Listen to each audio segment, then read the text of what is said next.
자, 그러면 상업과 도시의 발달을 볼게요. 자, 이렇게 증대된 농업 생산은 이제 점차 상품 전문의 성격을 가지게 되었고, 작물의 지방적 특산화도 진행되었다. 따라서 육류와 운하를 통해서 상품의 전국적 유통망을 통해서 퍼졌으며 아울러 상업이 발달되었다. 그래서 원래는 이제 이렇게 자연경제 단위의 그런 경제 체제였는데 나중에 농업 생산이 늘어나고 그 다음에 이걸 잉여를 처리하는 과정에서 도시가 발달되고요. 그리고 상공업이 발달하게 되죠. 그러면서 이제 모든 지역에서 모든 걸 생산할 필요 없겠죠. 특화된 물건들을 이제 비교 우위에 따라서 생산하면 이렇게 원거리 무역을 통해서 교육을 하는 이런 것들이 이제 발달했는데 이런 내용들 이제 얘기를 하는 거예요. 그래서 이 내용들 기억을 해두시고요. 그래서 이제 도시 및 그 주변 지역은 그 이전 시대와 다른 새로운 사회로 변모된 모습을 보여주었다. 당대까지 상업이 발달은 했지만 상업에는 정부의 통제가 심했고 도시화가 이루어지지 않았다. 또 교통과 상업 유통망이 갖추어지지 않았으며 대량 거래 적합한 화폐가 등장하지 않은 약점이 있었다. 그러나 양세법이 실시되면서 농민들도 강제 유통경제에 편입이 되죠. 그건 뭐냐면 이제 요때 뭘 하죠? 급납화. 역전제도와 정비와 함께 새로운 동정의 개헌통보가 주저되면서 화폐의 정책에 따라 전국적인 시장망이 상승되었다. 이렇게 보시면 되고요. 그 밑에는 이제 상인이 이제 활동량이 넓어졌는데 원거리 상인들이 등장을 해요. 그래서 시장과 시장을 연결하는 원거리 상인들이 등장하고 요 상인들도 이제 구분되기 시작해. 그래서 예전에는 객상하고 자고로만 구분됐죠. 객상은 행상이고 소매상이 자고인데 당나라 후기 때부터 이제 여러 가지 이제 소매상과 그다음에 생산자를 연결하는 이런 그 뭐냐면 상인들도 등장하죠. 아행이니 뭐 악행이 이런 것도 있고 그래서 도매상과 창고업을 기능하는 점호, 저점 이런 것들이 발달됐고요. 원격지 상인이라고 할 수는 객상이나 경상, 외국무역에 종사는 박상, 정포를 소유하는 포, 보부상이나 할 수 있는 소경기, 보담, 판부 같은 여러 상인들의 종류가 등장했다. 또 당대의 숙박업과 음식업, 창고업이 분화되지 않았으나 송대에 들어와서 운수업이나 소매업, 창고업, 아행 등에 따라서 직능에 따라 분화되었다. 예. 그래서 이런 내용들 좀 기억을 해두시면 되고요.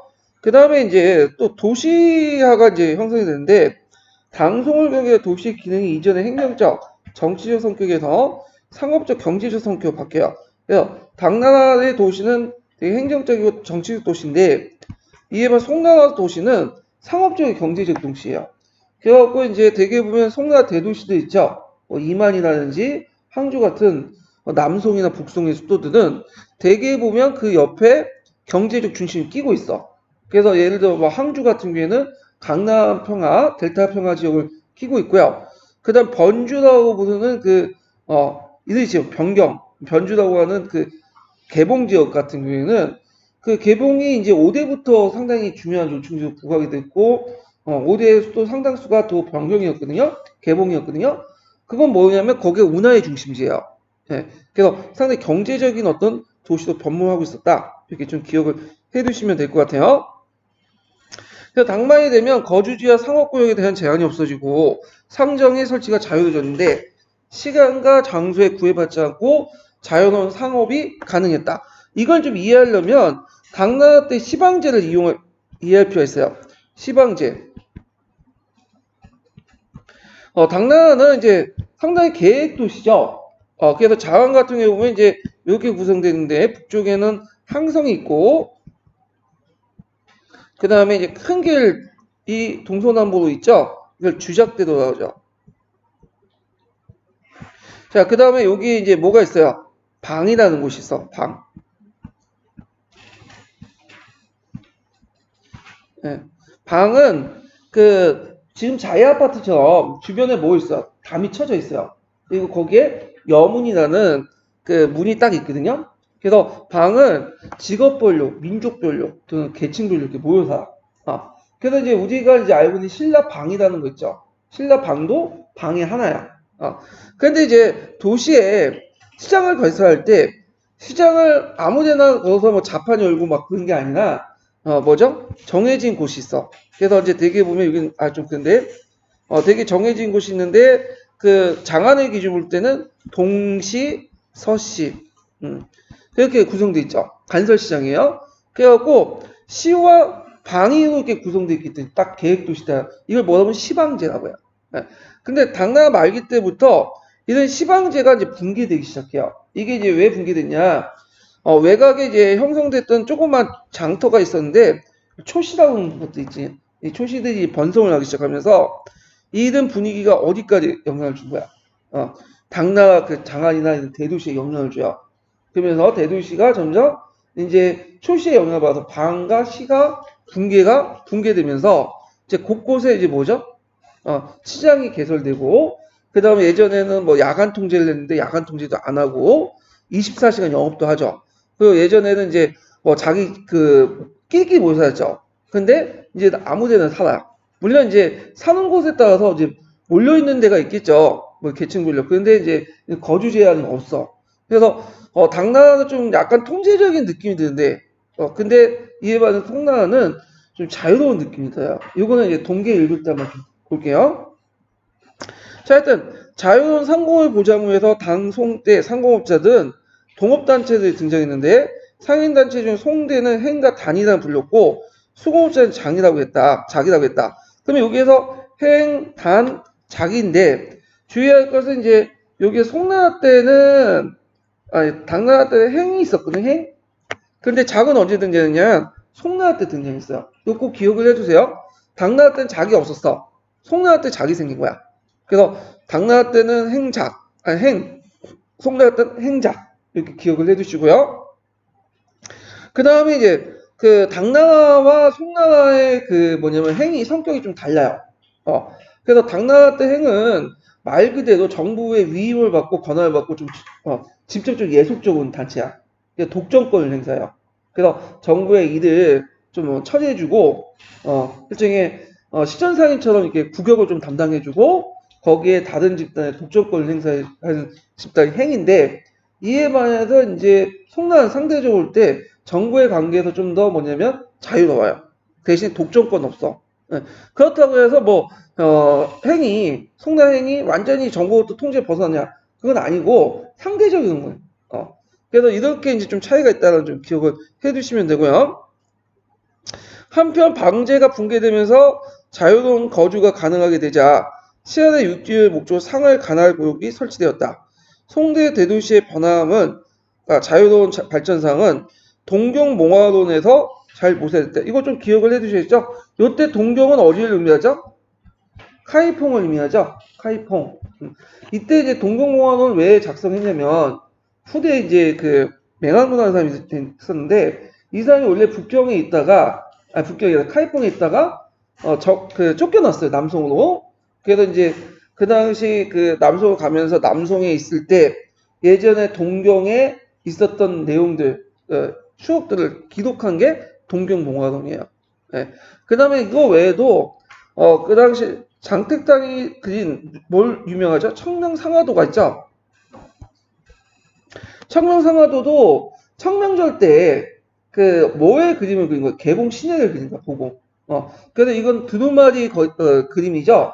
그 피면 100m가 넘는다고 하는데 그래서 동경몽화론과 청명상화도는 뭘 바탕으로 했다? 카이퐁. 카이퐁을 바탕으로 했다. 개봉. 또는 그 당시엔 번주라고 해요. 번주. 네.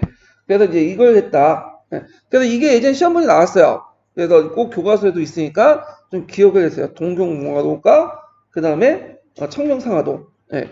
자, 도시만이 아니라 농촌에서 교육적인 초시가와 허시가 발전됐는데 초시는 간에서 설치한 간설시와 달리 시골의 시라는 의미다. 당대도 급격한 증가를 보였다. 여기에서 주로 이제 곡물과 간단한 일용품이 거래됐으며 대개 정기시장이기 때문에 일정한 날짜를 정해 장이 열렸지만 매일 거래되는 경우가 있었다. 자, 초시들과 현성에 설립된 시와의 중간 단계 시가 진시가 발달했다. 진은 원래 뭐 하는 거냐면 요때 진짜 들어가는 건 되게 그 어학은 군대가 거주하는 곳을 얘기하죠. 군대. 그래서 군대가 거주하면 군대만 있는 게 아니겠죠. 가족들도 같이 살 거고 거기에 이제 음식 대주는 사람도 있을 거고 하면서 뭐가 형성돼? 도시가 형성돼요. 그래서 진이라는 망치는 원래는 군대 주둔지였다가 도시로 바뀐 거야. 이건 우리나라도 있어. 뭐 의정부 동두천도 그렇고 그다음 서유럽에 유명한 도시도 있죠. 상당수가 예전에 어디였냐면 노마군이 물렸던 군영장이야 거기야. 그러면서 이제 거기에 도시가 이제 형성되고 있거든요. 자, 하여튼 진시는 당말 5대 절도사시아의 진장이 병사와 함께 주둔한 요지에서 그 명칭이 비롯됐으며 송대 상업진역에서 그 성격이 강해졌다. 송대 상업과 도시의 발달은 거대에 소유된 막대한 화폐가 필요하죠. 그래갖고 이제 양세법 이후에 시작된 동전의 주조는 송대 들어서 엄청나게 늘어났고 특히 이제 송나라는 문제가 뭐냐면 동전의 해외 유출이 많고 이민족의 세패가 많아.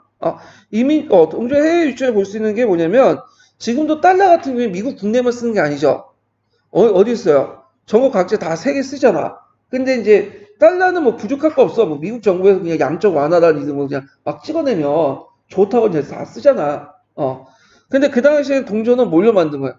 구리로 만드는데 구리는 한계가 있죠. 거기다가 이제 일본 애들 같은 경우에는 이제 뭐그 자기나라 화폐를 쓰지 않고 그냥 수입해가 써.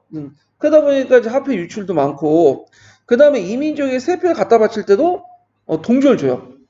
그러다 보니까 동전이 부족하게 돼. 이걸 뭐라고 하냐?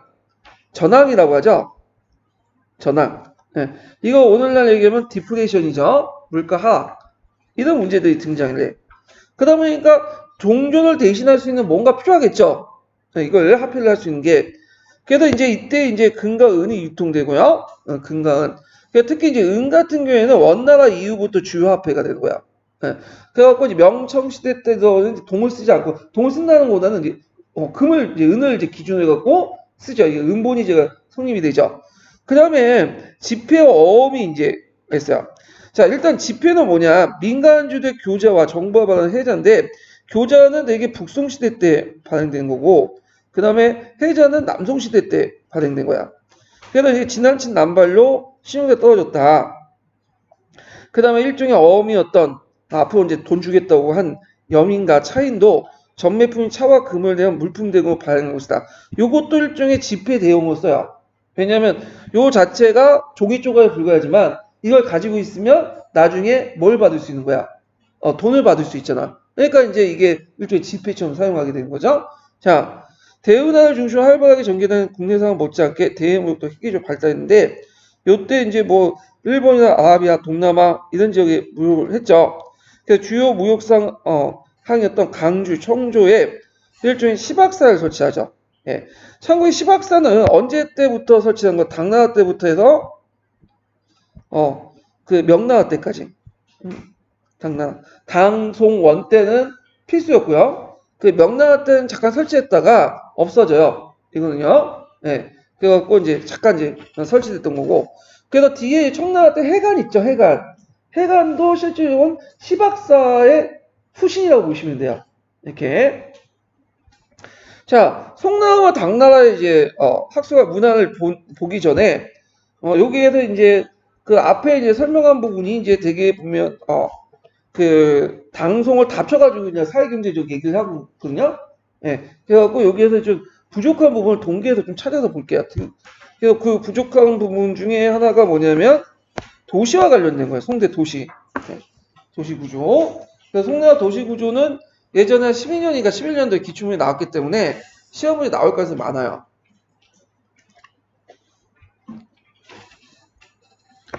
자, 송대는 도시가 크게 발달됐고 그 성격도 정치 군사적 도시에서 상업 도시로 전환되었다. 자, 송대 도시 발달에는 몇 가지 커다란 원인이 있는데 먼저 당송 병역기의 병역으로 귀족 세력이 사라지고 서민들의 사회적 지위가 향상되면서 그들의 불편한 농촌 생활보다 도시의 생활을 즐기고 소비 생활을 추구하는데 도시가 발달했기 때문이다. 이때 이제 송나라 말기 때 그러면 귀족 세력이 사라지게 되죠. 절도세 등장하면서. 참고로 이 귀족 세력들은 이제 처음에는 그 어떤 세력이었어요? 강론 집단이었다가 상동 집단으로 바뀌죠. 근데 원래 상동 집단, 상동 귀족들은 지방에 살고 있었어요. 근데 이제 상동 귀족들이 시문을 통해서, 가고를 통해서 이제 중앙으로 몰려들어야 돼. 그래서 그 당시에 이제 많은 상동 귀족들이 거의 이제 중앙에 살게 되고, 지방에서는 이제 상동 귀족들이 없어져. 지식인 계층들이 없어지면서 그 자리를 누가 등장했다고 했죠? 형세우 계층들이 채워나간다고 했죠. 자, 그래서 이제 하여튼 그러다가 절도 세력들이 커지면서 이제 귀족 세력들은 자연스럽게 없어지게 되고, 자, 그래서 이제 서민들의 지위가 높아지고 도시 생활을 하게 되면서 도시 생활을 중심해서 대중적인 또 서민 문화도 발달하게 돼요. 거기다가 농업 생산의 증가, 그러니까 상업의 발달은 자연 도시의 발달 가능하죠. 잉여 생산물을 많아지면서 그 당시 도시 인구를 먹여 살릴 수 있는 그런 잉여 생산물 증가 이런 것들이 이제 볼 수가 있죠. 그래서 인구의 폭발적인 증가와 인구의 도시 집중 형성이 더욱 발달됐다. 이런 것들 기억을 해두시고요. 특히 이와 같은 형성들은 하북지방보다는 강남지방이 더 추진되었고, 이 지역대 이때는 이제 강남의 도시들이 상당히 발달됐어요. 예. 자, 이에 따라 인구 비율도 강남이 하북을 능가한 것은 당나라 원화 연간, 당나라 후기 때죠. 이러한 경향은 송대에 들어와서 더욱 심화되었다. 인구 증가로 행정구역도 그대로 반영됐는데, 당 현종 때는 전국이 15도였는데, 이 중에 강남이 8개 정도였는데, 북송 때는 신종 때 제일 높은 게 로였거든, 로. 로가 23로야. 그래서 이 중에 강남이 15도 배출한 만큼 상당히 알 수 있다. 그러면 이제 이때부터 송대는 이제 상업도시 구조가 나오는데요. 자, 송대 상업도시는 구조상 볼 때 이전과 그 성격을 달리하고 있다. 당나라 때까지는 간에서 설치한 상업구역의 시가 있었고, 그 상업의 원칙적 시안에서만 허용된 시였다. 그래서 도시 내부에서는 가로로 이렇게 구획되어 있고, 구획 내에 이와 방제로 구성이 됐고요. 방은 흡사 작은 성곽으로 갖고 경비 한 단위로 되었으며, 도시는 이런 방이 여러 개 모여서 이루어졌다. 도시 외곽에는 견고한 성벽이 둘러쳐 있고, 방에는 방문과 함께 성문까지 닫아서 야간 통행을 금지했다. 그래서 이것이 송 이전의 방제다. 이걸 합쳐갖고 뭐라고 하냐면 시방제, 방시제 이렇게 이제 불려요. 자, 그 다음에 상업은 원칙적으로 시 구역 내에서만 가능하고 동업자끼리 동업조약을 가지고 있었고 정부도 독점권을 인정받았다. 이것이 이제 송나라 행하고 좀 다른 점이야. 예. 그래서 배타적 조직이었다. 이렇게 기억을 해주시면 되고요. 근데 송대의 도시 변화는 초시에서 시작되었다. 본래 초시는 간의 허가 없이 도시의 성밖이나 농촌의 교통유지에 형성되었던 노전시장 근처에 전표와 주택이 들어차면서 시작이 되고 초시가 형성된 것이다. 이 초시가 좀 더 커진 게 진이 되고 현이 되는 거죠. 뭐 이런 것들. 자, 그래서 있고요. 진은 이제 초시가 커진 것도 있겠지만 여긴 또 뭐냐면 군대 주둔지예요. 예, 그런 것도 같이 보시면 되고요. 그런데 송대에 들어와서 도시의 성문 밖에 초시가 번성하면서 초시의 자유로운 상업활동의 풍조가 성안까지 파급되었고요. 그리하여 이제 방이 허물고 대도 양쪽에 점포가 줄지어 들어서게 되면서 상점이 탈바꿈되고 종래 간설시장 의미가 있고 도시 전체가 상점가로 변모하게 되었다. 그래서 송대 대도시는 운하에 따라 나타나는데 이 운하의 중심이었던 카이퐁이 부각이 돼요. 카이퐁. 그래서 카이퐁은 이미 5대 때부터 주요 수도 역할을 했어요. 자, 그래서 이제 인구 70만의 정치, 사회, 문화도 발달했고 양쯔강의 이제 고차점 양주가 또 번영이 됐죠. 그래서 이제 당 이외 일랑 이익이라는 속담이 있었죠. 강남에 이제 뭐냐면 도시 발달이 크게 발달되었다. 양쯔강 이남의 쌀 생산지로서 소주, 그다음 운하의 중심 이만, 오늘 항주고 그리고 남송 때 수도였죠. 그 남성의 수도 이만을 정한 것도 이만 같은 교통 요지이기 때문에 이 국도를 활용하려고 했다. 이만은 인구가 150만 육박했고 거대한 소비 도시로서 그 중에 90만이 성내 살고 60만이 교회에 살았다. 자, 한편 이와 같이 송대의 상업도시의 발달은 자연히 상인의 동업조합인 행위 조직을 변화를 가져왔고 시제의 엄격과 준수했던 당대의 시제에 있어서 각종 특정상 행위 독점하고 이를 통제했으나 시제가 무너지면서 행위의 상업 독점도 붕괴였다. 자, 송대의 동업조합은 여전히 행위라고 했으나 당대의 엄격한 제한을 맞췄고 동업자만의 조합으로 변질했다. 그러니까 독점권이 상실됐다. 이렇게 보시면 될 것 같아요. 그래서 이런 행위의 성격은 청대까지도 이제 뭐냐면 계속됐다. 근데 주의할 것은 뭐냐면 행위 독점권이 상실되고 정부의 관계에서 좀 약간 멀어졌다고 해도 정부의 통제를 완전히 벗어나냐 그건 또 아니에요. 왜냐하면 행위의 주요 고객이 누구였냐면 정부였어. 지금도 그렇잖아요. 정부가 요구한 그 물품들 조달청에서 막 사들이잖아요. 그러니까 이제 정부의 눈치를 볼 수밖에 또 없는 거야. 그리고 예전처럼 뭐 국영은 담당하지 않아도 정부가 요청하면 또 들어줄 수밖에 없는 거고. 그래서 이제 그렇지만 상대로 볼 때 당나라에 비해서는 좀 정부부터 통제가 벗어났다. 또 독점권이 없었다. 이렇게 좀 기억을 해두시면 돼요. 자, 그 다음에 이제 이렇게 있는데, 요거 뭐 밑에 이제 강업 관련된 내용은 이제 각자 보시면 되고, 송대에서 좀 눈여겨볼 게 뭐냐면, 여기에서 이제 읽어보시면, 송대에서 도자기 생산이나, 그 다음에 철기 생산을 할 때, 뭘 같이 사용했냐면, 석탄을 사용했어요, 석탄. 석탄 사용이 북송 때부터 있었거든요. 10세기 때부터. 그게 왜 그게 대단한 거냐면, 예전에도 얘기했지만, 유럽 같은 경우에 석탄이 언제부터 사용됐어요? 18세기 넘어와서 산업혁명 때. 그러니까 무려 800년 앞서서 송나라가 사용한 거죠. 그래서 이런 것들이 상당히 그만큼 중국의 과학기술이 되게 발달됐다. 이런 것들 이제 보여주고 있죠. 자, 그럼 다시 넘어가서 한국인의 중국사 넘어갈게요.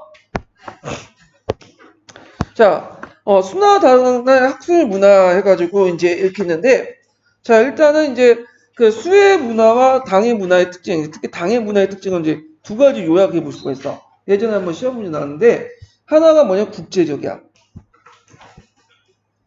국제적이죠? 개방적인 성격이죠. 예. 그 다음에 또 하나가 뭘까요? 귀족적이죠.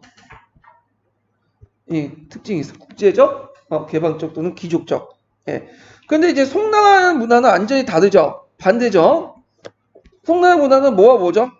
서민적, 국수적. 이렇게 이제 볼 수가 있죠. 예. 이렇게 이제 갖고 있는데, 그냥 고등학교 지식이지만, 예전에 시험 문제 나왔기 때문에 한번 언급을 해드렸고요. 그래도 이제 그 내용을 보면, 당태종이 적극적인 대외 정보를 기반으로 방대한 제국이 건설되니까 동서교통의 장애가 해소되고 비단길이 다시 개통되고요. 이에 따라 이제 동아시아의 세계 내부에서뿐만 아니라 그 동아시아와 서방 세계 교류도 활발해졌다. 또한 당의 개방 정책으로 외국인들의 자유로운 내왕이 가능했고 각국의 사절을 비롯해서 학자와 승려 및 예술가 상인들이 대거 당조에 몰려들기 시작했고요. 당의 학자와 승려, 군인들이 다투어 서역에 나가게 되었다. 서방과 교류되면서 특히 중요한 역할을 했던 것이 소고디니아라고 부르는 서투르키스탄에서 대상들이 주도했던 소고드 상인이다. 이거 꼭 외워두셔야죠. 네. 이 소고드 상인은 그 예전에 13년 기출문제인가? 그때 나왔어. 호상이라고 하죠. 호상. 그래가지고 상인 2단 계통이라고 보고 있어요. 근데 상당히 장사를 잘했어. 장사를. 그래서 이제 독자적인 문화도 있고, 그 다음에 이제 그렇지만 이제 나중 위구르족에게 통합이 되죠. 예. 또 하나는 불법을 구하고 인도까지 여행해서 중국과 한국에 승려되었다. 당대 문화의 국제성과 개방성을 띠고 이에 따라 당상체로 알려진 뭐냐면 당의 도자기가 서방으로 접화됐다. 당상체가 요거죠. 예. 그래갖고 이제 있는데 이 당상체는 세 가지 세 가지 색깔을 사용해갖고 만든 건데 일종의 도자기인데 지금 좀 실용적인 도자기가 아니야. 지금 도자기 하면 뭐예요? 물병이니 뭐 잔이니 하면서 이게 우리가 먹고 마시는데 사용하는데 이 당산체는 도자기지만 실용적인 건 기족적인 성격이 강해요. 왜? 이거는 주로 이제 일상생활에 쓰는 게 아니라 부장품으로 많이 사용돼요. 부장품으로. 네. 그래가지고 이런 것도 있었다. 기억을 해두시면 되고요. 자, 소고드 상인들은 멀고 험한 길을 넘어 물자를 운송해 막대한 이득을 남겼고요. 동시에 서방의 미지한 문화를 가져와 공로 또한 무시할 수 없는 일이다. 현종의 궁중에서는 서역의 음악이 연주되었고 수당의 악재에는 중국의 음악이 들어왔다. 그 중국 음악까지는 우리가 알 필요 없겠죠. 그만큼 외래 문화가 들어왔다는 것만 알면 되고. 자, 그 다음에 이 당시에는 국업승들이 이제 등장하죠. 이 당시에는 이제 수당 때 들어가면 이제 중국의 특유한 불교가 이제 등장을 하게 돼요. 예. 자, 하여튼 이때 유명한 사람이 삼장법사 유명한 현장이죠. 그래서 이 사람이 이제 국가의 법을 몰려갔다가 그 당시 알란다 사원에 들었는데 이때 마가다국이라는 건 어디냐면 바르나라 왕조예요. 바르나라. 잠깐 있었던 왕조인데 이건 나중에 이제 인도사 할 때 좀 얘기할 텐데 바르다나 왕조야. 바르다나 왕조는 바르다나가 만들고 나서 그가 죽고 나서 없어졌어요. 잠깐 있었던 왕조야. 자, 이때 이제 이 사람이 봐서 보고 들은 것들을 적어놓은 것이 그 유명한 대당서역기죠. 이것도 뭐 다 알고 계시겠지만 뭐 암기해 주시는 게 좋겠죠. 자, 그는 귀국 후 역경 사업을 해서 불교의 번역과 보급에 증명했다. 이걸 뭐라고 하냐면 신역경이라고 해요. 신역경. 예전에 역경을 뭐라고 하죠? 구역경이라고 하죠. 구역경은 누가 했어요? 구마르스.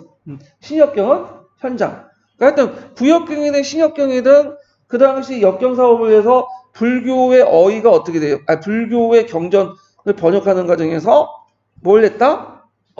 뭐가 늘어나? 중국어의 어휘가 늘어나요. 우리나라도 영향을 주죠. 뭐 찰나, 이판, 사판.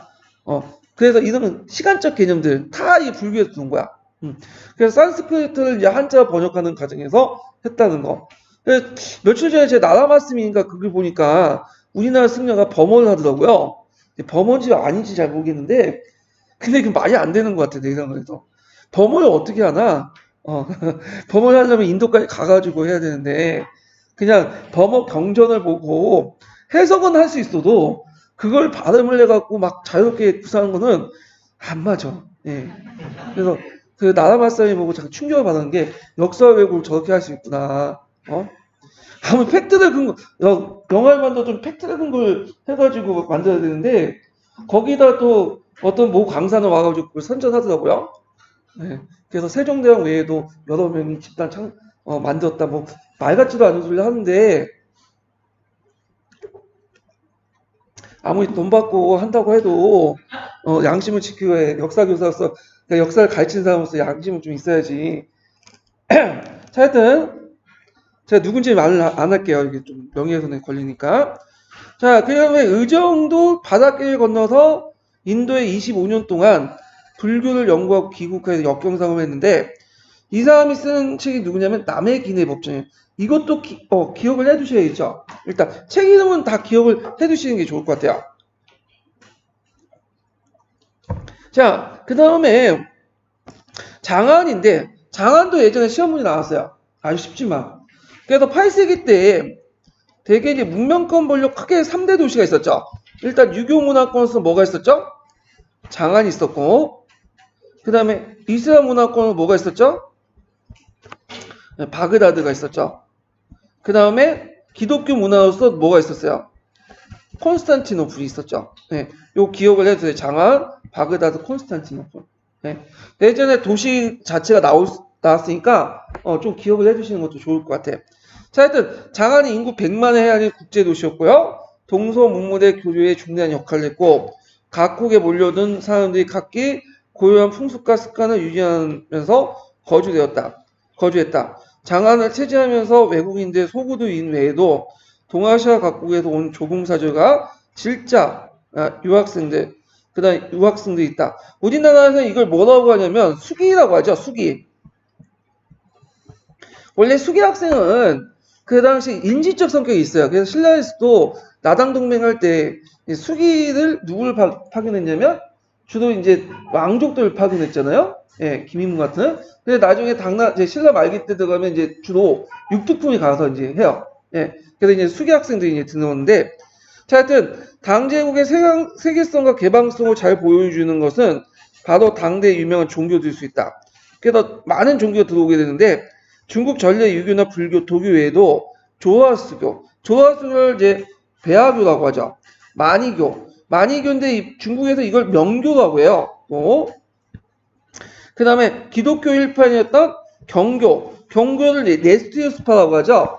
그 다음에 이슬람교, 이걸 이제 해교라고도 하고, 자, 조화수교는 불을 숭배했던 배화교라고 하고, 또는 대진교라고 해요. 대진교라는 것은 로마에서 들어왔기 때문에 대진교라고 또 하죠. 자, 그 다음에 2단계 소구도인과 조로아스교가 창시하여 2단계 소구도인 조로아스가 창시하여 페르시아와 중앙아시아에 선했다. 그래서 이 소구도인들은 조로아스교하고 마니교를 믿어요. 근데 이거는 소구도인뿐만 아니라 이단 계통과 위구인들은 되게 그렇게 믿어. 그래서 예전에 이제 이슬람교가 들어오기 전까지는 저 이런 종교들 믿었죠. 그래서 이거는 이제 알 거예요. 뭐 강릉의 신과 아무의 신이 싸워서 결국에는 강릉의 신이 이긴다. 이런 것들이 조라스교인데, 자 경교는 네스티우스가 세운 기독교 이단 종파죠. 동방교회 하는데 요거는 이제 어떤 교리냐면 이거는 이제 예수를 두 개로 보죠. 지상의 예수와 하늘의 예수. 그래서 하늘의 예수는 신의 예수고 지상의 예수는 인간인 거야. 그러니까 이제 이 사람은 지금 내려온 예수는 신성을 인정 안 해. 인성만 인정하죠. 그래서 이제 이단을 이제 취급받아. 이거는.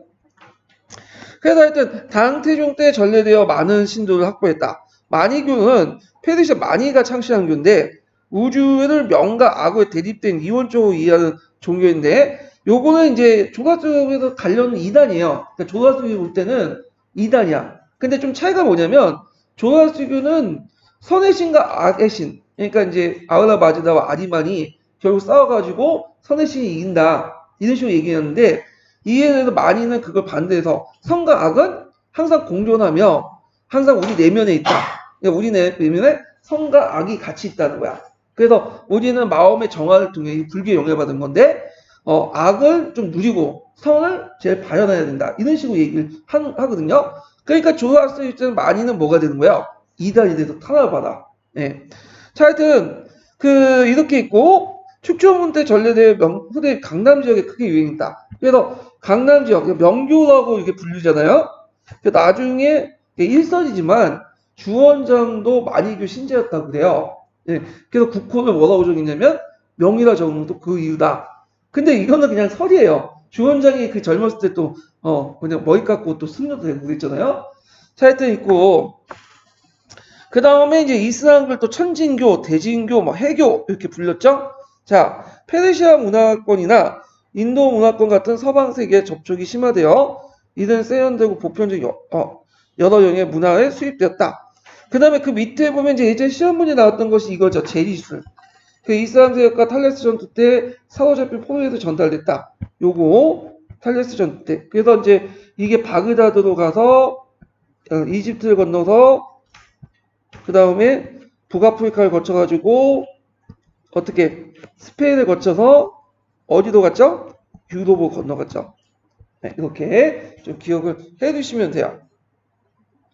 자, 불교인데 불교도 예전에 한번 시험 문제 나왔어. 불교도.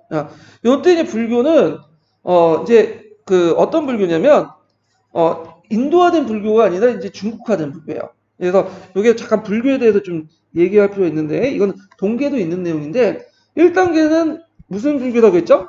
격의불교. 이건 노장사상을 통해서 뭘 해석하는 거예요? 불교를 해석하는 거죠. 그래서 격의불교 예전에 시험에 나왔던 거고 2단계는 위진남북조 때죠. 이때부터 불교가 뭐야? 확산이 돼. 이때부터 불교는 인도의 불교를 그냥 직수입해서 어떻게 하면 인도의 오리지널 불교를 이해하는 단계야. 그 대표적인 이제 승려들이 이제 구마스 같은 불도진, 법헌 이런 승려들이고 3단계는 수당 때 들어와서 중국화된 불교가 등장하죠.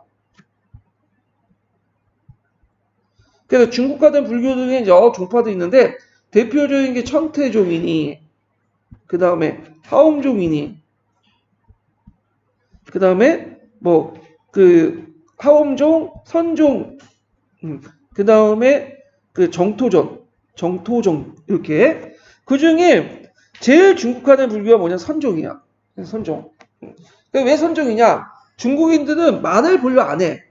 여러분들 잘 보면 산스크리트 범어는 뭐 슐라슐라슐라 저기 보면 나라 말씀이 보니까 많더라고요. 다음절이에요. 우리도 다음절이요. 아버지, 어머니 근데 중국에서는 단음절이야. 뿌, 마 그러잖아. 별로 말을 안 좋아해. 그러니까 말을 많이 하는 것을 별로 안 좋아해. 중국에서는. 근데 의외로 중국인은 말 많잖아. 근데 중국의 문화에서는 말은 최대한 적게 해서 핵심적인 얘기를 하는 걸 되게 좋아해요. 그게 딱 맞아떨어지는 게 선종이야.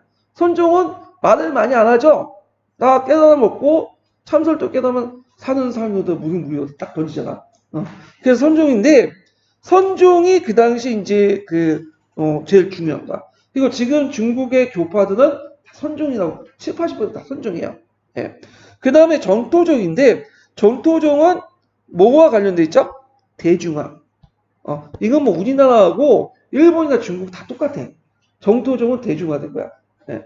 근데 주의할 건 선종은 우리나라 정토종과 연결돼서 생각하잖아요. 근데 중국이나 일본은 선종은 따로예요. 예. 그래서 이거는 엘리트 종교예요. 엘리트. 예. 근데 우리처럼 선종, 대중화 아니에요. 이건 엘리트 종교예요. 그래서 왜냐하면 말이 적다고 해서 생각이 적은 게 아니에요. 생각이 말을 해야지 말을 적게 나와.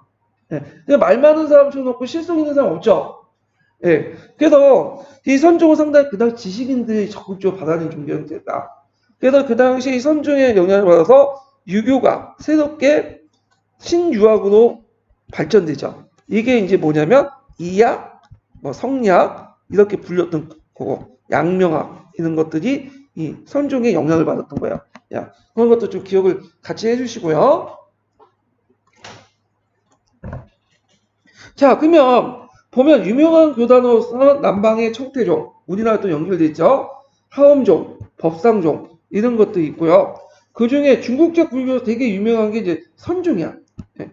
그래서 선종은 선의 경지에 도달한 불교의 내재 교리를 깨닫는 거다. 그래서 그것이 종파의 모습으로 나타난 게 해능에 이르러서다. 이렇게 좀 기억을 해두시면 될 것 같아요. 그러면 여기에서 이제 제가 예전에 불교와 관련된 내용을 좀 안 했을 것 같아요. 불교 종파에 대해서 좀 얘기할게요. 제가 이거 좀 정리했는데, 잠깐만요.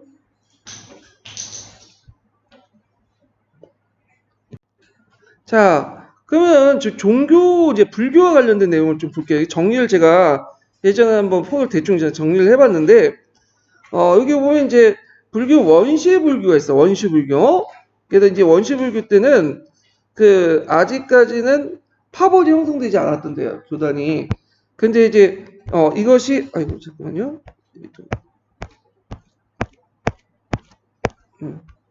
자, 파벌이 형성되지 않았던 시기를 이제 원시 불교도 하고 자, 그런데 파벌이 이제 형성된 종교들 이제 부파불교라고요. 부파불교. 그래갖고 부파불교 때부터는 교단이 성립이 되죠. 교단이. 그래가지고 그때 이제 교단이 성립이 됐고 그래서 이때 이제 교단이 상자부하고 대종부 이렇게 나눠지게 돼요. 대종부는 없어지게 되고 상자부 안에서도 이제 여러 종파 안에서도 대승불교가 나온 거야. 그러니까 대승불교가 나중에 상자부 불교하고 이제 대립을 했지만 원래는 대승불교에서 상자부에서 대승불교가 나온 거야. 한 종파가. 그래서 이제 대승불교가 있고 대승불교가 이제 전파되는 과정에서 밀교와 현교로 나눠져요. 그래서 이제 밀교는 이제 주로 이제 뭐 하는 종교냐면 하려는 의식이라든지 주문이나 이런 걸 통해서 깨달음을 얻는 종교야. 부처가 되는 거야. 그래서 이 밀교가 두 가지 종류가 있어요. 중국의 밀교를 뭐라고 하냐면 진원종이라고 해요. 이 진원종은 우리나라에도 들어왔죠. 그 다음에 티베트 종교를 남화교라고 하죠. 그 다음에 이제 현교라는 거는 뭐냐면 참선이라든지 그 다음에 뭐 깨달음을 경전을 통해서 얻는 거야. 현교라고 하는데 그래서 이제 그 안에서도 되게 많아요. 그래서 중간학파 뭐 계열인 삼롱종, 하엄종, 유식학파, 법상종, 율종, 정토종 뭐 등등 이런 파도 있고 나중에 유식파에서 법상종이 나오고요. 거기에서 또 선종이 나와요. 예. 그래서 이제 선종이 이제 중국 최대 종파인데 선종도 두 개파로 나눠지죠. 북학파하고 남학파로 나눠져. 그래서 북학파, 남학파. 그래서 북학파는 신수가 중심이었고 남학파는 해능이 중심이죠. 그리고 거기에 또 여러 파벌들이 또 형성이 돼. 그래갖고 보통 이 성종을 5가 7종이라 불려요. 5가 7종. 중국에서는. 근데 여기에서 이제 7종 중에 눈여볼 게 뭐냐면 법안종 있죠. 법안종도 선종 1파요. 이 봐도. 그 다음에 이제 뭐냐면 거기 임재종 보이시죠? 임재종도 선종이야. 한 1파야. 그 임재종 같은 건 뭘로 유명해요? 가나서도 유명하잖아요. 그래서 이제 선종이 중국 최대 교파면서 제일 중국 같은 불교다. 여기 좀 기억을 해두시면 돼요. 자, 그러면 다시 넘어가서 한국인을 중국사를 이제 볼게요. 도교를 볼게요. 도교는 이제 수왕조가 건립할 때 도교를 이용한 걸 계기로 상행되기 시작했고 당대에는 노자의 성씨가 이씨였다는 걸 이유로 도교를 숭배했다. 왜? 예전에 노자의 이름이 이거든. 그래갖고 당나라도 뭐죠? 선입자가 이연이죠. 같은 농서 이시다. 그러면서 이제 했다. 그래서 각 주마다 도관이 설치되고 현종 때는 각 집안에서 노자 도덕경을 갖출 정도 할 정도였다. 그런데 이제 당나라 무종 때 도교를 신봉해서 해창에 전국적인 사찰을 철거해서 승려와 비군인을 한속시키는 일대 패불 정책을 했죠. 이걸 무슨 패불이라고 하냐면 해창 패불이라고 해요. 삼무일종 범난의 마지막 범난이죠. 자, 그래서 이제 이렇게 있고, 하지만 국가 권력의 보호는 도리어 교리상의 위축을 초래할 사상면에서 발전을 이루지 못했다. 도교는. 그래서 이제 있고, 그래서 도교는 다양한 민간 신앙과 접촉되면서 현세 이익적인 주술법으로 교리 중심으로 옮기게 됐다. 주술법으로 교리 중심으로 옮기게 되었다. 그래서 이제 이 도교가 나중에 그 화려한 뭐 이런 것들 있죠. 막 주술하거나 이렇게 했는데 이런 것들이 이제 그 점점 없어지고 그 뭘로 바뀌냐면 이제 삼불일체 사상에 입각해서 유교와 불교의 영향을 받아서 신도교로 바뀐다고 했죠. 그게 이제 그 송나라 때 들어와서 전진교 이런 것들이야. 근데 아직까지는 당나라 때 불교는 도교는 이런 특징을 갖고 있다는 좀 기억을 해두시면 되고 당나라 때 도교를 뭐라고 또 부르냐면 천사도라고 해요. 천사도. 천사도. 그래서 위진남복 시대 때 남북 천사도가 분리되어 있었죠. 이걸 이제 통합을 해요. 위진남복 때는. 자, 그 다음에 이제 남북조 시대 불교의 발전을 침체되었던 유학은 통일제국의 출현으로 통해 국가의 통치 이념을 발전할 수 있는 기반을 마련했고요. 태종 때 종래 학설이 분분한 한대 이래의 경화를 통일하기 위해서 공영단에 뭘 정했죠? 오경정의를 편했다. 이것도 외워두셔야겠죠? 예. 그래갖고 이제 오경정의는 그 육아 오경에 대해서 공문교종과 다양한 해석을 통일하기 위해서 당 태종 때 편찬한 책인데 오경에 대한 간찬의 주석서라고 하지만 다양한 해석 여지를 없애서 그 학문의 발전을 저해했다. 이런 것들 같이 기억을 해주시면 되고요. 자, 오경정의는 당대 학교의 정규 과목을 채택됐을 뿐 아니라 과거 명경과에서도 이들 기준으로 시험을 봤다. 그래서 이제 때문에 문구의 주석과 해석 위주로 학문이 더 이상 발전하지 못했고 유학을 고정시키는 경향이 있다. 그래서 예전에 같은 홍보학이라도 예전에 홍보학은 나름대로 해석이 겠죠. 근데 이때는 해석이 안 돼. 우리가 이제 임고 시험 볼 때 뭐 역사적 의의나 배경 이런 것들 볼 때 뭘 외워요? 그냥 교과서와 통론, 지도 달라 외우잖아. 뿌셈 외우고. 그러니까 이렇게 일종 오경정인 거죠. 그러면 이제 이렇게 공부하다 보면 역사가 제대로 발전되겠어요? 안 맞아요? 역사 발전 안 돼. 근데 어쩔 수 없이 시험에 합격하기에는 외우잖아. 그러다 보니까 사람이 이제 지식인들이 너무 따분한 거야. 이 유교가. 그래서 이제 조금씩 뭐에 눈길 돌리냐면 불교와 도교 눈길 돌려요. 그래서 이게 이제 문제가 되니까 당나라 말기 때는 불교와 도경 소리만 있는 것만 들리거나 불경하고 도경 있는 소리가 그래서 안 되겠다 유학에서 좀 더 이제 혁신적인 모습들이 보이죠. 이게 한유나 유종원 이런 사람들이고 이 사람이 이제 송나라 때 들어서 이제 이런 무리가 신유하고 이제 이름 이제 붙이면서 이제 유교가 발전되기 시작하죠. 자, 당시인데 당나라 때 제일 유명한 시야 시. 근데 여기 주의할 거는 지금 저 자유시가 아니라 이 당시에는 뭐에 입각해서 육조 시대 때 법률문에 입각해서 해야 돼. 법률문은 뭐냐? 사륜 법률체 있죠? 사자 육자를 맞췄어야 돼. 이렇게. 근데 이때 글자 맞춰 쓰는 게 아니라 뭐도 맞춰 써야 되냐면 그 중국에서는 뭐가 있어요? 성조가 있죠. 성조도 맞춰야 되고 지금은 없어지지만 격이라는 게 있어요. 그러니까 우리는 받침자 쓰잖아요. 중국은 지금 없어졌죠. 받침자가 없어. 근데 예전에 받침자가 있었어. 이걸 받침자 격이라고 했거든요. 격을 다 맞춰야 돼. 그러면 그걸 맞춰갖고 쓰려면 그 정도를 쓰려면 어느 정도 훈련이 돼 있어야 되죠. 그러다 보니까 시간이 많은 귀족들만 할 수 있는 거예요. 귀족들만. 그래서 그 시라는 것은 그 당시 귀족적인 문화의 한 징표로서 상당히 중요한 문학 장르였죠. 자, 하여튼 과거 진사가의 시험에 시가 포함될 수 있었다. 당시에 이제 그 발전은 초당, 성당, 만당, 여기 뭐 초당, 성당, 만당이 있는데 원래 4개예요. 초당, 성당, 중당, 만당. 그 중에 제일 황금기가 어디죠? 성당이죠. 200, 두보 이런 사람들이 있었다. 자, 이렇게 해가지고 좀 기억을 해두시면 되고, 백거인은 성당 시인이 아니라 만당 쪽에 넘어가는 시인인데, 한유하고, 백거인은 되게 유명하죠? 장안가로 유명해요. 그래갖고 장안가가 왜 유명하냐면, 이게 나중에 어디에도 영향을 주면, 고려에도 영향을 줘요. 그래서 고려에 동명왕평 아시죠? 이 동명왕평 서사시로 구성되어 있잖아요? 이건 뭐, 어디에 영향을, 백거의 장안가의 영향을 받았다고 그래요.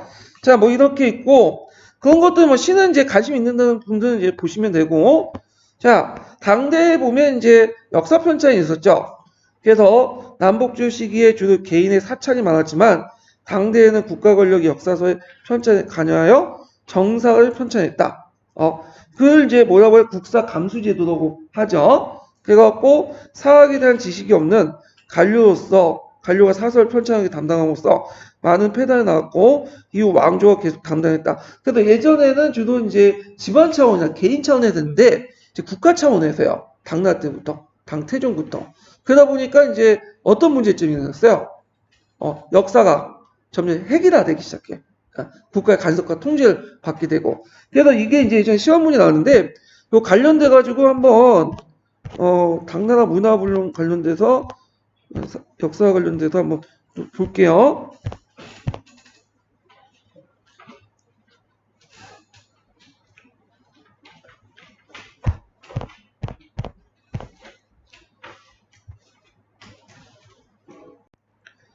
자, 당나라 역사는 그 예전에 2번 정도 나왔어요. 그래서 이제 아까 언급한 감수 국사제도 있죠. 예, 당태종의 사관 설치 관련된 부분이 있고 그 통지라고 해서 정초가 쓴 통지가 2년 전 그 시험문이 나왔어요. 그래서 이제 좀 자세히 볼 필요가 있어요. 자, 당나라 이제 사통이 있는데 이것도 약간 이제 그 언급됐었는데 중국 역사상 최초로 나타난 역사 이론서다. 간천을 반대하고 사천을 주장했고요. 역사가의 어떤 자질로서 재능, 지식, 역사 의식 3제를 이제 강조했죠. 이 3제라는 말은 어디에 나오냐면 삼국사기에도 나와요. 그 삼국사기 김구식이 이제 진삼국사기 표 올릴 때 그 역사가가 3제를 가지고 있어야 된다. 이렇게 있어. 그래서 이제 있고 그 역사가 인물의 직강에 의해서 객관적 사실을 존중하고 사실에 근거해서 직설을 강조해야 된다. 그러니까 통전이 두호가 쓴 건데 종래 역사 소설이 정치사나 인물사 중심의 역사관을 탈피해서 제도나 문물을 깊게 있게 다루어서 역사학의 새로운 소재를 제공해줬다. 자, 통지인데 이 통지가 예전에 시험문에 나왔어. 그 동계나 그 한의 중에 잠깐 한 마디 언급한 거를 그냥 낸 거야. 그래서 이거는 이제 기출문제 보시면 알겠지만 그 동계 한의중 읽고는 못 풀어요. 절대. 틀리다고 낸 거야. 그래서 이거는 중국인의 역사 인식인가 그 책에서 찾아서 제가 정리를 해놨거든요. 그래서 그 내용을 좀 보면요. 자, 서술 방식은 기전제 통사고요. 사기의 서, 한세의 지 등을 문물제도의 변화와 산물했다. 그래서 대개 이제 제도사와 관련된 거야. 그래서 통전, 송나대 문헌통과 함께 통지가 합쳐 3통이라고 해요. 제도사 관련돼서. 구성을 보면 제기, 열전 이렇게 있는데 제기는 제왕대 정치와 행적을 서술됐고요. 열전은 제왕 위에 뛰어난 인물들의 행적을 서술했어요. 그 다음에 이제 통계에서 제일 뭐냐면 백미가 뭐냐면 20락이에요. 락이라고 하는 거군요. 예전에 시험문에 나왔는데 이거는 이제 역대 전장제도와 학술 문학을 종합적으로 정리한 거야. 그래서 제도사를 일종의 독립된 학문을 형성시키는 데 큰 역할을 해요. 이 락이라는 곳이. 그래갖고 이제 그 예를 들어 교수락이라는 것은 사료 수집과 교감, 그러니까 그 사료를 분석 비교하는 방법들을 설명하면서 중국의 최초 교수학의 어떤 천문적인 첫 번째 전문서가 됐다. 교수학이라는 것은 사료나 이런 교감 방법을 연구하는 학문이에요. 예. 자, 그 의의는 뭐냐면 통사체제의 주요 의의를 강조했고 지를 개조해서 내용을 더 풍부했고 그다음 지혜 형식을 벗어나서 또 학습 문화학습 영역의 새로운 변화 발전을 탐구했다. 그래서 나오는데 의미가 있다는 걸 좀 기억을 해두시고 예전에 시험 문제 나왔던 건 아마 이게 락이 나왔을 거예요. 락과 그 당시 통지인가? 네, 이렇게 해서 물어봤을 거야. 이거 맞힌 분들 거의 없을걸요? 네, 있어도 그냥 관심 있어서 맞힌 분인데 이거 맞췄다고 합격하는 건 아니고요. 예. 자, 그래도 이제 있고 다시 한국인의 중국사 넘어갈게요. 자, 뭐 미술 같은 게 있는데 뭐 미술은 그냥 넘어가세요. 그냥 예, 이런 것들은 이제 뭐 그냥 있고 뭐 서체도 관심 있는 분과 보시고 자, 그래가지고 이제 장성 병역기 해석 다 끝났고 이제 송나라 넘어가죠. 송나라. 아, 송나라가 아니라 5대가 있네요. 중간에.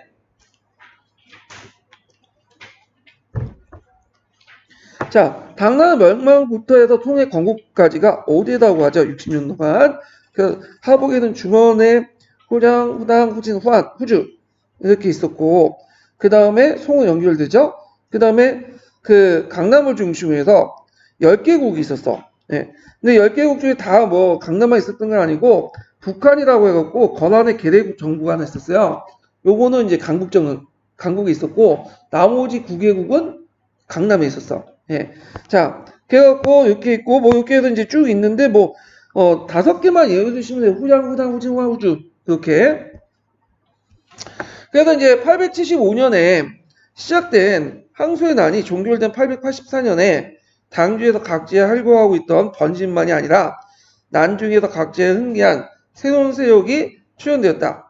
자, 이 새로운 세력의 대표한 것은 그 항소의 부장이었던 출신이었던 주정춘과 사타족 출신의 이근용이었다. 자, 여기 그 이근용이라는 사람은 이제 사타족이라고 하잖아요. 사타족은 돌고계통이라고 보시면 돼요. 돌고계통. 그 반란 후에 양인 세력 다툼에서 처음에 주정춘이 승리했죠.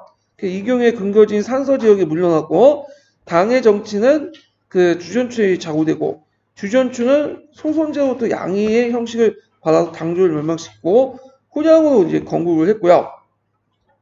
주정추는 찬탈자인데다가 향수의 봉기의 배반자로서 평판이 좋지 않았고 부패한 귀족 관료와 한간에 대한 철저한 탄압에 가해 혁신정치의 주인공이 되기도 했다. 주정추의 업적 중에 중요한 건 수도를 번주로 옮겼다는 거. 번주가 상당히 중요해요. 번주는 지금 어디죠? 지금의 개봉이에요. 개봉. 그래서 이때 카이퐁이 이제 수도가 옮겨지면서 송나라 때도 영향을 미쳐요. 네. 그러면 일단 왜 카이퐁이 뭐 수도가 왜 됐냐? 일단 자신의 근거지였고, 그다음에 그 당시에 경제 중심지 어디로 옮겨가요? 강남 옮겨가죠. 근데 제일 중요한 게 운하거든. 운하의 뭐냐 중심지가 어디였냐면 이때 카이퐁이었어. 그래서 이런 두 가지 이유 때문에 있고 또 하나 더 주면 그 장안에 비해서 상당히 아니 그 장안은 이제 약간 이제 그 사방에 둘러싸인 방어적 이점이 있잖아요. 근데 평원 같은 경우에는 평원에 위치해 있는 카이퐁은 경제적 이점이 많았어요. 그래서 이제 수도를 그쪽 옮겼다. 이런 것들 같이 기억을 해 두시면 돼요.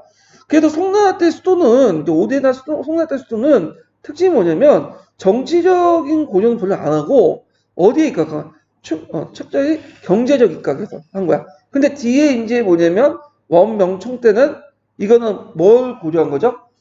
정치적 입장을 고려한 거고 지금도 정치적 입장을 고려한 거지. 왜냐면 지금 중국에서 뭐 강남이 발달돼서 수도를 북경에서 저쪽 뭐 상하이도 이동하면 되겠어 안 되겠어요? 안 되겠죠. 국가 전체를 볼 때는. 자, 그렇지만 후양은 이제 이근용의 뒤를 이은 이종호에서 923년에 멸망을 했고 그 후양에서 후당의 그 변화는 상당히 의미가 있는데 후양의 그 군벌들은 되게 하남 군벌들이에요. 예, 하남 군벌.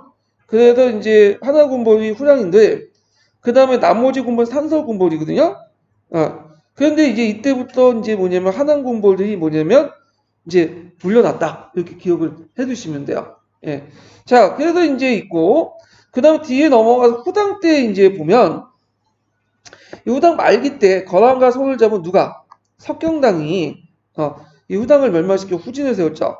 근데 이제 뭐 나라까지 세운까지 좋은데 누굴 끌어들인 거야? 거란까지 끌어들인 거야. 그래서 거란 태종한테 누가 뭘 바쳤어요? 연운 16주를 바쳤죠. 연운 16주. 이게 나중에 송나라 영토 분쟁인데요. 오늘 북경 있는 그 일대를 말하는데 이 연운 16주가 이제 그 자기 땅이 원래 중국 땅이면서 또 중국인들이 다 거의 살고 있었어요. 근데 송나라 때 보니까 연후 16주 고토를 회복하기 위해서 전쟁을 몇 번 하잖아요. 자, 그래서 이제 연후 16주에 하던가 매년 공남의 약속의 대가로 거란의 군사 온주를 받아 후진을 건립했다. 근데 이 왕조와 관련돼서 한왕조 의 흥망 이상의 의미를 갖는 사건이 연운 16주 하랑이다. 이 지역은 현재 행정구역으로서 하북과 산서에 거쳐서 대동, 북경, 천진 등의 시를 포함하고 있다. 그래서 이제 거란이 연운 16주를 차지함으로써 이제는 뭐냐면 한족 거주지와 비한족 거란족 거주지를 같이 갖게 되죠. 그러니까 유목 경제와 농경 경제를 같이 갖게 되죠. 거란할 때 다시 얘기를 하고요. 근데 석경당이 이후 거란의 약속을 충실하지 못하니까 거란이 하북을 침입했어요. 예, 그 후진을 멸망시키죠. 근데 거란이 이제 태조가 그대로 하북에 머물면서 국부를 요로 곤치고 직접 지배를 하려고 했는데 이제 한족들의 저항이 너무 심한 거야. 결국에는 물러났고 이때 이제 사타족 출신이었던 유지원이 후한을 건국했는데 이 후한은 잠깐 있다가 망해요. 한 4년 만에 있다가. 그래서 이제 그때 가기가 세운 후주가 등장하죠. 호주는 그 상당히 오래 갔어요. 좀 약간 상대적으로 가게나 하북의 군부였지만 한족 출신이고요. 그 다음에 이제 이때 아까 거란족이 그 북한이라는 걸 세우죠. 오늘 북한이 아니라 저기 강북 지역에 있는 거란족 계대 정부가 있어요. 그걸 세우고 그래서 이제 있고 그걸 이제 19 중에 제일 마지막 명령인데 가계를 이어받은 사람이 시영이고 5대 영주라 칭하면서 실제 통일 기반을 가지고 있는 군주가 이 세종이라는 사람이야. 이 세종은 후주 군주 중에 제일 유명해요. 제일 똑똑하고. 예. 그리고 뭐와 또 연결되냐면 산모 일종과 연결되죠. 일종이 후주의 세종이야.